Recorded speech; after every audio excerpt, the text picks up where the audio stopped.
Halo teman-teman Setara, hari ini kita akan ngobrol santai mengenal lebih dekat agama Bahai dengan dua narasumber, ada Kak Rias dan juga Kak Asih.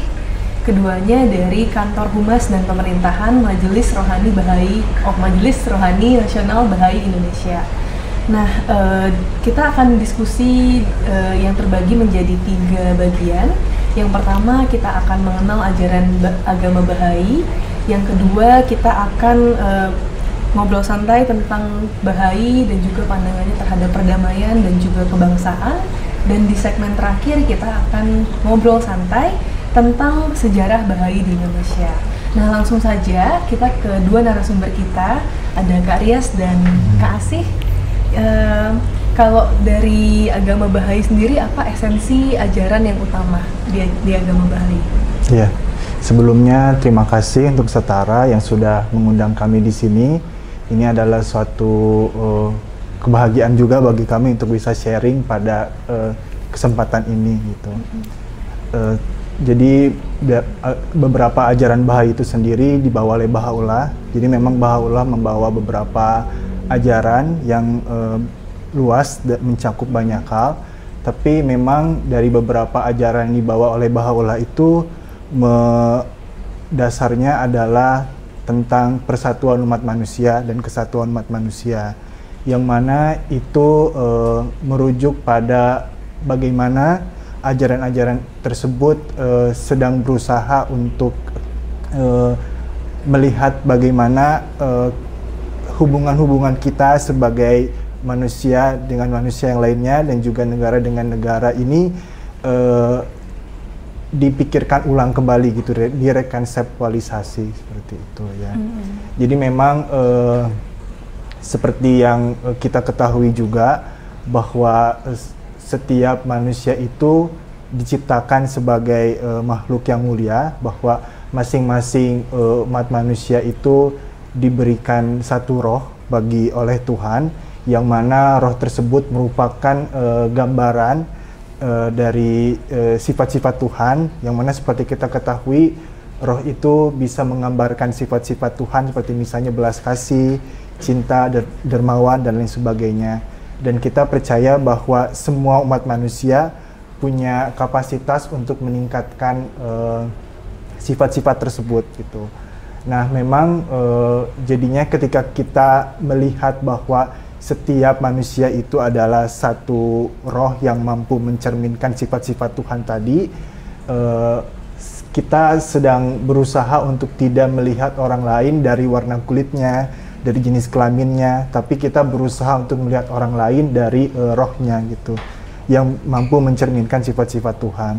Lebih lanjut juga Baha'u'llah menjelaskan dalam satu tulisan suci kenapa manusia diciptakan dari satu zat yang sama gitu, agar yang satu tidak meninggikan dirinya di atas yang lainnya, seperti itu. Iya, ini menarik sekali kalau kita mau mengenal ajaran agama Bahai, karena ada, kalau aku baca misalnya di buku waktu itu ada 16 ajaran Bahai ya yang utama, dan yang menarik memang Bahai selalu menekankan persatuan, harmoni antar umat manusia. Nah, kalau misalnya terkait persatuan itu, bagaimana Bahai memandang agama-agama lain? Ya, memang ada beberapa prinsip lainnya juga yang mendasari ajaran Bahai. Salah satunya kita percaya bahwa Tuhan yang Maha Esa sebagai pencipta semua umat manusia itu adalah tunggal. Jadi apapun sebutan yang kita berikan kepada Sang Pencipta, kita percaya itu merujuk pada satu esensi yang sama, ya. Dan Sang Pencipta tersebut karena cintanya kepada umat manusia, beliau dari masa ke masa membimbing umat manusia agar dapat terus menjalankan perintah-perintah Tuhan, dan melalui para utusan-utusan Tuhanlah beliau menyampaikan ajaran-ajarannya gitu. Dan kita percaya bahwa semua utusan Tuhan yang saat ini kita banyak kenal itu sumbernya adalah sama gitu, dari Tuhan yang Maha Esa tadi gitu. Jadi memang sudah selayaknya kita memberikan penghormatan dan penghargaan juga yang sama gitu kepada semua agama-agama seperti itu. Ya, jadi utusan Tuhan baik itu dari zaman dulu banget ya, mungkin agama-agama yang turunnya sudah lebih lama, Zoroastrian atau ada Siddhartha Gautama, ada juga yang utusan Tuhan di agama Hindu sampai sekarang yang termasuk di Bahai itu Bahaullah ya. Ya, jadi utusan-utusan Tuhan itu dipercayai dari Tuhan yang sama. Iya, betul. Iya. Jadi rasanya karena punya pemahaman seperti itu juga yang membuat Bahai jadi terpanggil ya untuk dialog antar iman atau di isu-isu yang berkaitan dengan perdamaian antar agama. Ya, betul. Terkait dengan ini, karena tadi kita sempat bicara juga ya terkait dengan kesatuan umat manusia.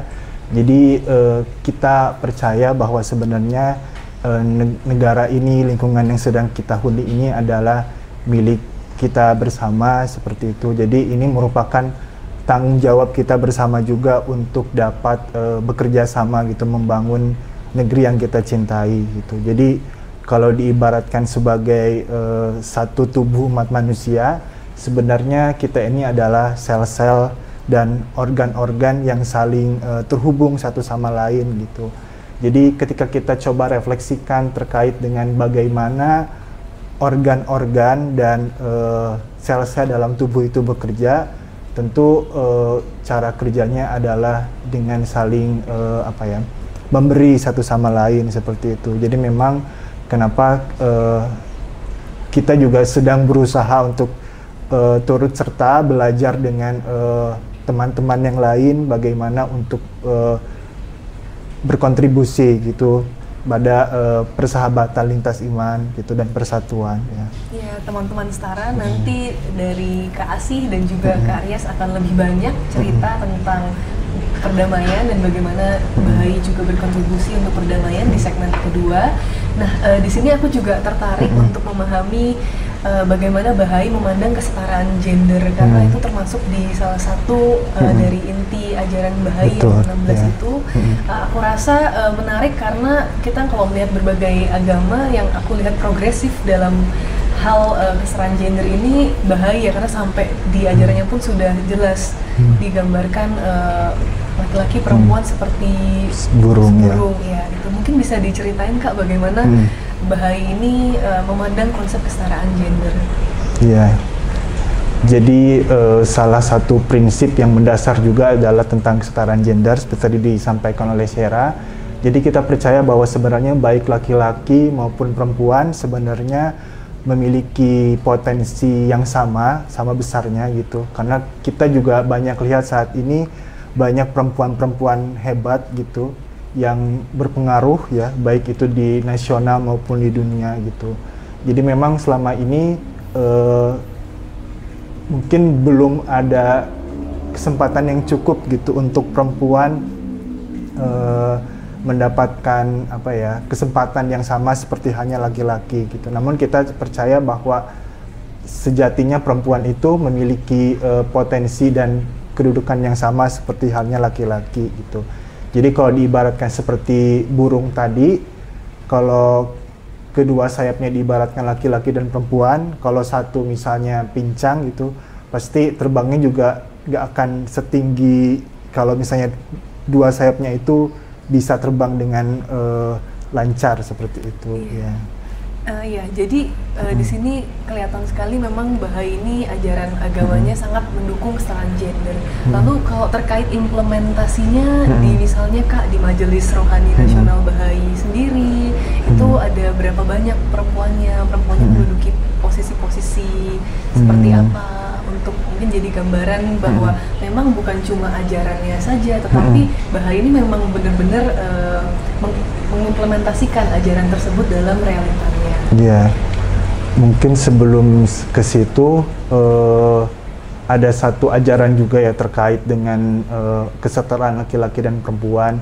Misalnya dalam kondisi tertentu di mana keluarga itu benar-benar sulit dan susah untuk menyekolahkan anak. Terus ada beberapa anak misalnya laki-laki dan perempuan seperti itu ada pertanyaan juga, anak yang mana gitu yang perlu diprioritaskan untuk bersekolah gitu. Dan jawabannya adalah anak perempuan gitu, karena perempuan itu nantinya akan menjadi pendidik pertama bagi anak-anaknya. Tapi bukan berarti juga pendidikan terhadap anak laki-laki diabaikan gitu. Tentu itu menjadi tanggung jawab kita bersama juga gitu.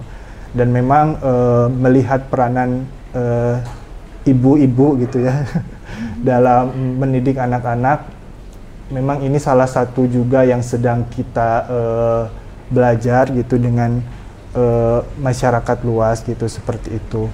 Dan memang terkait dengan posisi pemilihan gitu ya dalam majelis, memang baik itu laki-laki dan perempuan diberi kesempatan yang sama gitu untuk dipilih, bahwa yang dipilih itu tidak berdasarkan jenis kelamin ya, tapi berdasarkan pengabdiannya, pengalamannya, terus juga karakter-karakternya gitu. Jadi memang kualifikasinya tidak berdasarkan gender gitu.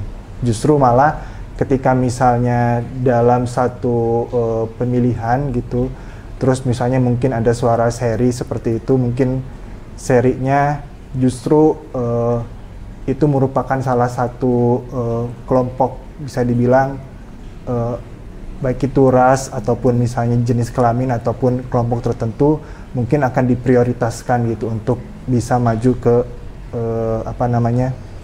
dipilih gitu, seperti itu ya. Jadi secara komposisi dari segi perempuan laki-laki di majelis sendiri bagaimana?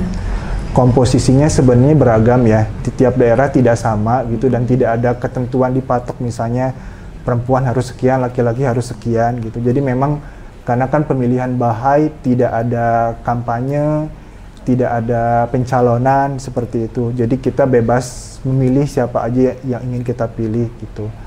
Namun pada akhirnya kadang-kadang ada juga di satu wilayah itu perempuannya lebih banyak gitu. Tapi kadang-kadang satu wilayah ada yang seimbang gitu. Ada juga yang laki-lakinya lebih banyak. Jadi setiap daerah beda-beda gitu. Iya. Dan kalau dari segi posisinya misalnya pemimpin-pemimpin di organisasi Bahai ada yang perempuan yang pemimpin-pemimpinnya. Ya. Memang secara organisasi ada misalnya ketua, sekretaris, bendahara. Tapi memang posisi itu tidak mencerminkan kedudukan dia gitu di masyarakat. Jadi fungsi-fungsi itu sifatnya administratif.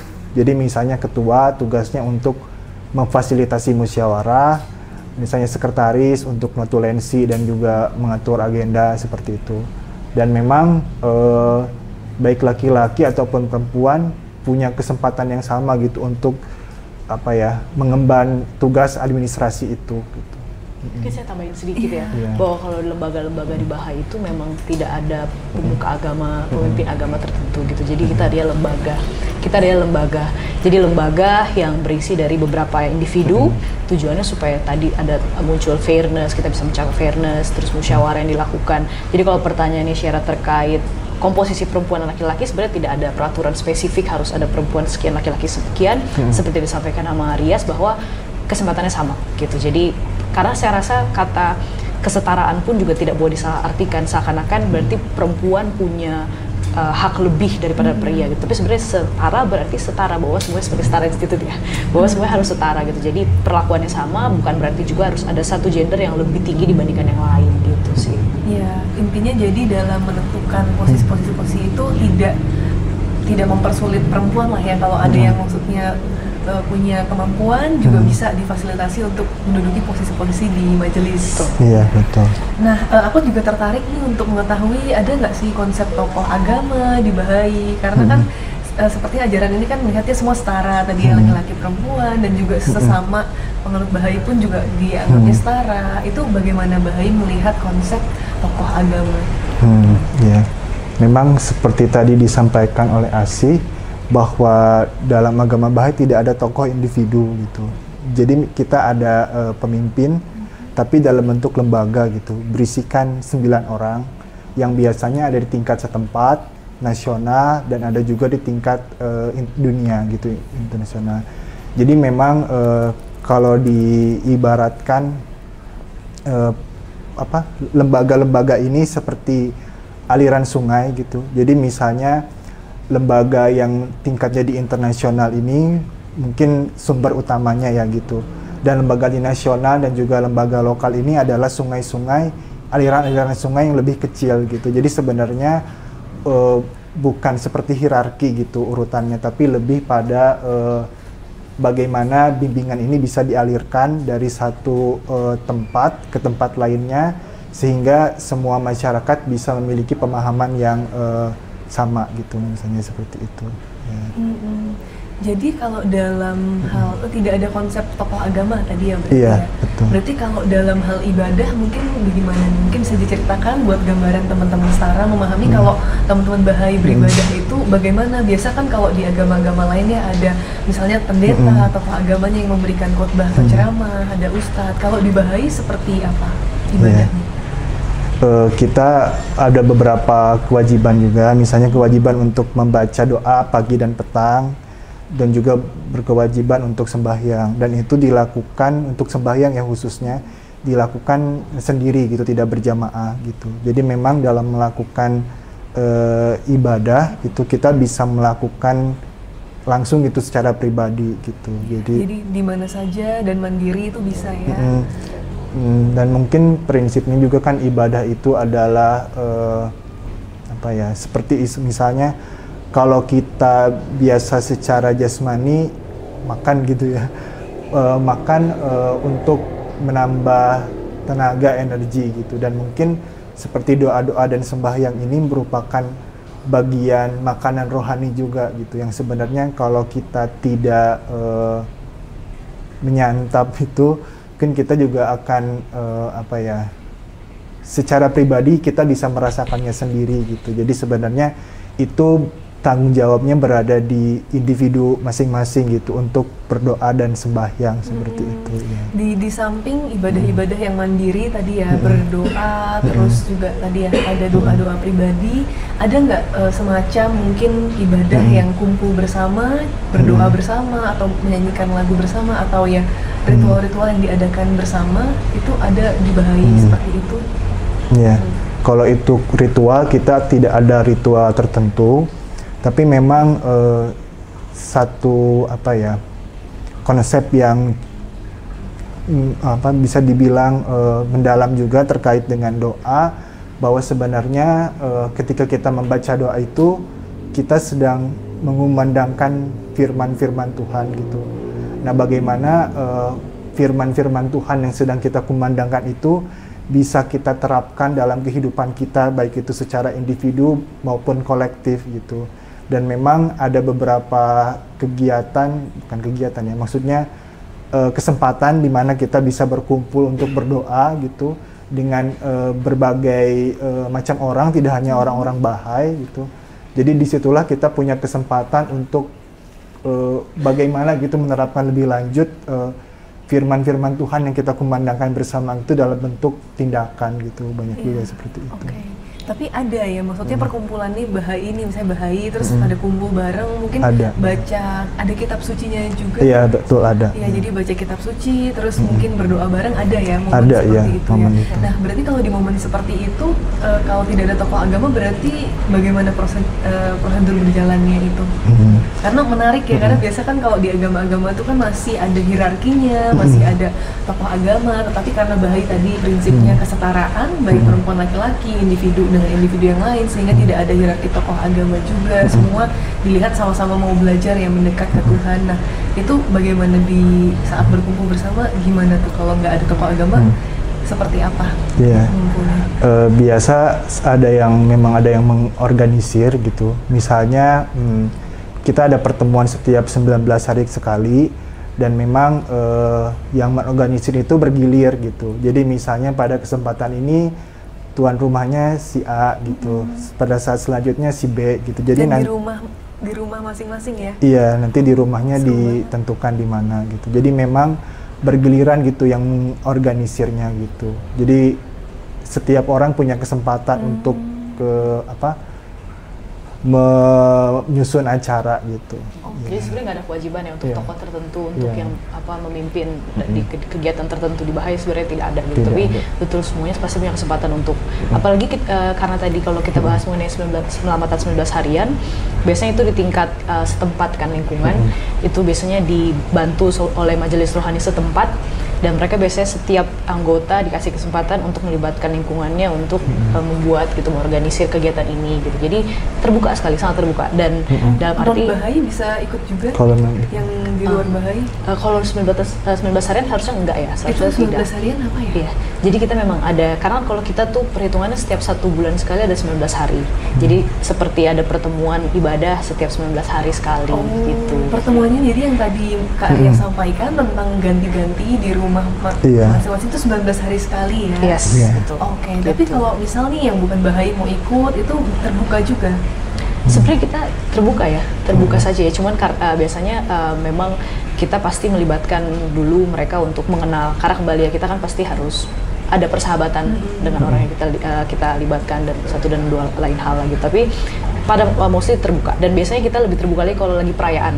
Pasti di perayaan hari-hari besar kita mengundang lebih banyak lagi teman-teman gitu, kawan-kawan kita untuk mengenal lebih jauh lah seperti apa dan ikut merasakan kebahagiaan. Kayak misalnya kita tahu ada banyak perayaan hari besar di Indonesia, setiap ada perayaan hari agama apapun pasti kita merasakan kebahagiaan juga gitu ya. Jadi lebih ke berbagi kebahagiaan tersebut sih gitu. Oke, jadi mungkin kalau kumpul, kalau nggak ada tokoh agama ya tadi ya mungkin baca kitab atau berdoa gitu aja ya, nggak harus ada yang berkhotbah atau apa. Betul. Iya, nah mungkin terakhir nih sebelum kita masuk ke segmen 2, kalau Bahai ini kan di berbagai negara tuh kadang suka mendapat stigma-stigma ya, seperti sinkretisme atau stigma-stigma yang lain. Biasanya dapat stigma apa saja sih Bahai kalau di Indonesia sendiri, Kak Rias dan Kak Asih? Ya, memang karena belum banyak diketahui oleh masyarakat secara luas ya. Jadi mungkin orang bertanya-tanya apakah ini apa gitu, agama atau bukan, Tuhannya siapa gitu. Tapi ketika kita coba refleksikan sebenarnya berpertanyaan misalnya Tuhannya siapa gitu. Ketika kita bertanya memang Tuhan ada berapa gitu misalnya. Terus dia menjawab ada satu gitu. Ya udah berarti Tuhan kita sama gitu. Karena kan Tuhannya cuma satu gitu. Mungkin seperti itu. Terus ada juga ya karena kan mungkin terkait juga dengan selama ini kan lebih banyak didengar 6 agama ya mungkin memang karena itu kita jadi punya kesempatan juga untuk menjelaskan lebih lanjut gitu bahwa sebenarnya ya di Indonesia ini eksis lebih dari 6 agama gitu ya. Dari Kak Asih mungkin ada tambahan stigma yang sering didapat seperti apa nih? Saya rasa kalau stigmanya pasti stigma yang wajar lah, bahwa semua agama pasti menghadapi stigma yang sama. Contohnya kayak mungkin suatu agama di suatu negara karena tidak banyak pengikutnya jadi menghadapi suatu stigma tertentu. Tapi ada satu agama juga yang di negara lain dia juga menjadi komunitas yang kecil akhirnya mendapat stigma yang tertentu gitu. Jadi saya rasa bukan stigma spesifik yang menjadi kekhawatiran luar biasa lah buat komunitas Bahai, sebenarnya tidak gitu. Tapi dalam arti biasa stigma itu muncul karena kurangnya informasi gitu. Jadi seperti kita manusia kadang-kadang menilai sebuah rumah dari luar hanya bisa melihat, hanya menebakkan, oh sepertinya rumahnya seperti ini, padahal sebenarnya kita nggak pernah masuk. Masuk dalam arti bukan menjadi pemilik rumah, tapi dalam arti mengenal rumahnya seperti ini gitu. Jadi saya rasa stigma muncul karena belum dikenal saja sih gitu. Jadi bukan sesuatu yang sangat luar biasa harus dikhawatirkan gitu. Tapi mungkin boleh dicontohkan nggak nih kayak beberapa lah contoh stigma yang mungkin secara personal pernah didapat oleh Kak Rias dan Kak Asih atau teman-teman Bahai lainnya, mungkin pernah ada stigma seperti apa yang mungkin pernah dirasakan? Mungkin tadi dikasih contoh sama Rias selain tadi Tuhan ya. Iya, biasanya pertanyaannya semacam selalu dimulai dengan itu sih biasanya Tuhannya. Dan tapi saya rasa masih wajar lah. Atau pertanyaan-pertanyaan kayak seperti rumah ibadah datangnya dari mana dan berarti berbanyak hal. Ada rumah ibadah itu nggak ada ya? Karena tadi bergilir ya. Rumah ibadah ada, ibadah ada. Rumah ibadah, tapi kembali prinsipnya kalau di Bahai itu rumah ibadah dibentuk saat memang ada kapasitas di daerah tersebut atau sudah ada terbangun suatu masyarakat yang lebih dewasa gitu. Dalam arti saat ini kita sudah ada di seluruh benua ya, saya sudah ada di seluruh benua. Di Asia paling dekat India, berarti ya di India paling dekat gitu, di Delhi. Tapi di seluruh benua sudah ada, di Australia sudah ada, di US sudah ada gitu. Tapi dalam arti memang biasanya memang masyarakat yang dianggap sudah dewasa, dalam arti kembali tujuan kita membuat sebuah rumah ibadah, harapannya kan bisa berkontribusi kepada masyarakat sekitar gitu. Jadi bukan hanya sebatas rumah ibadah, dan rumah ibadah Bahai pun selalu dibuat dalam bentuk 9 pintu. Tujuannya untuk dalam arti seperti simbol bahwa seluruh agama bisa masuk ke dalamnya, dan memang dibuka selalu untuk masyarakat luas tanpa berbeda, tanpa memandang agama pun bisa masuk ke dalam rumah ibadah itu. Iya. Jadi ada rumah ibadah. Ada izin IMB-nya sebagai apa? Gedung apa? Oh, dia harus lebih tahu. Oh, iya. Ya, mungkin memang sejauh ini di Indonesia sendiri belum ada ya rumah ibadah Bahai. Karena memang sebenarnya rumah ibadah ini merupakan bentuk fisik ya, esensi dari prinsip kesatuan gitu. Karena kan tadi seperti dijelaskan oleh Asih juga bahwa setiap orang dari berbagai latar belakang bisa datang ke sana, berdoa sesuai dengan keyakinannya masing-masing gitu. Jadi harapannya bahwa dengan adanya rumah ibadah itu, bahwa kehidupan kolektif kita sebagai umat beragama, ketika misalnya kita berdoa, kita juga bisa belajar untuk bagaimana mengaplikasikan doa-doa yang tadi kita panjatkan dalam kehidupan kita gitu. Jadi di beberapa tempat misalnya di mana rumah ibadah itu sudah ada, jadi banyak kolaborasi antara komunitas Bahai gitu dengan komunitas-komunitas lainnya gitu. Sebenarnya sih kita jadinya udah nggak bisa lihat mana yang Bahai, mana yang bukan gitu. Jadi ya semua orang apapun latar belakangnya kita berusaha untuk berkontribusi seperti itu. Nah ya, jadi menarik sekali nih teman-teman Setara. Tadi kita sudah diskusi cukup panjang ya terkait ajaran agama Bahai, dan juga ternyata memang Bahai ini kan independen secara ibadah, tidak perlu yang tadi tidak perlu tempat-tempat ibadah itu belum ada di Indonesia, jadi memang bergilir tadi ya per 19 hari sekali. Nah teman-teman Setara tetap di kanal YouTube Suara Setara, kita akan lanjut ke diskusi sesi kedua seputar perdamaian.